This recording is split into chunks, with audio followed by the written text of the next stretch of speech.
কিশোরগঞ্জের করিমগঞ্জের সেই অবহেলিত খোঁজারগাঁওয়ের স্বপ্নের রাস্তাটি পাকা হতে যাচ্ছে। একাত্তর টিভিতে সংবাদ প্রচারের পর রাস্তাটি কার্পেটিং এর মাধ্যমে পাকা করার কাজ শুরু করেছে প্রশাসন। তবে কাজ শুরু হলেও তা চলছে ধীর গতিতে, এতে ক্ষুব্ধ এলাকাবাসী। এদিকে কিশোরগঞ্জ স্থানীয় সরকার প্রকৌশল অধিদপ্তরের দাবি, রাস্তাটির কাজ দ্রুত শেষ করতে ঠিকাদারকে নির্দেশ দেওয়া হয়েছে। আবু তাহেরের তথ্য ছবিতে প্রতিবেদন। কিশোরগঞ্জের করিমগঞ্জের অবহেলিত খোঁজারগাঁও গ্রামের রাস্তাটি পাকা করার কাজ চলছে। এলাকাবাসীর অভিযোগ, কাজ শুরু হলেও ৩ মাস ধরে রাস্তার মাঝখানে গর্ত করে চলাচলের অযোগ্য করে রেখেছেন ঠিকাদার। একমাত্র রাস্তাটির এই অবস্থায় চরম বিপাকে পড়েছেন এখানকার মানুষ।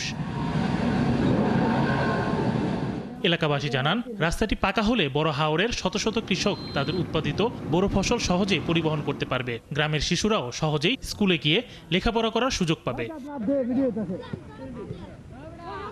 কৃষকরা জানান, আগামী কয়েকদিনের মধ্যে বোরো আবাদ শুরু হবে। হাওরে কৃষি উপকরণ পরিবহন করা নিয়ে দুশ্চিন্তায় রয়েছেন কৃষকরা। দ্রুত রাস্তাটি পাকা করার কাজ শেষ করার জোর দাবি তাদের। 2-2.5 মাস যাবত এই রাস্তা বেকু দিয়ে কাটতে গর্ত করে রাখছে। আমরা চলাফেরা করতে পারি না, বাচ্চারা স্কুলে যাইতে পারে না, আমরা ধরতে গেলে এখন ঘরের মধ্যে বন্দি। কোনো ব্যাপারী ঢুকে না, আমরা এই গ্রামের মধ্যে কোনো কিছু আমরা বিক্রি কিনি করতে পারছি না এই রাস্তার কারণে। আমরা এমন বিপদে আছি, কোনো রুগী, কোনো মানুষ, কোনো যাতায়াত ব্যবস্থা কোনো নাই। এই হাওর থেকে এই রাস্তা হাজার হাজার মন ধান উঠে। এই রাস্তা দেয়া আমরা ধান চাল এই রাস্তা না হইলে বিক্রি করতে পারি না, বাজারে যাইতে পারি না।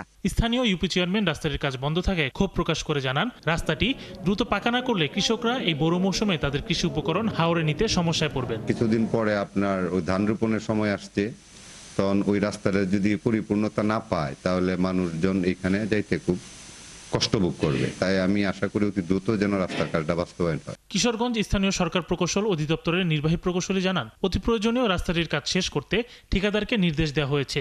দ্রুতই এলাকার কৃষক ও সাধারণ মানুষ এর সুফল পাবে বলে আশা করছেন তিনি। আমরা উদ্যোগ গ্রহণ করছি এবং ঠিকাদারকেও তাগিদ করতে দেওয়া হচ্ছে। আমরা আশা করতেছি কাজের গুণগত মান বজায় রেখে নির্দিষ্ট সময়ের মধ্যে কাজটি শেষ করতে পারবো এবং কাজটি শেষ হলে হাওরবাসীর দীর্ঘদিনের স্বপ্ন পূরণ হবে। এলাকাবাসীর চরমে দুর্ভোগ নিয়ে 2022 সালের 11 জুন 71 টেলিভিশনে প্রতিবেদন প্রচার করা হয়। খবরটি প্রচারের পর সরকার খোঁজারগাঁও ও বড় হাওর রাস্তাটির 1 কিলোমিটার পাকা করতে 94 লাখ টাকা বরাদ্দ করে। শরীফ আজাদ প্রীতম, 71।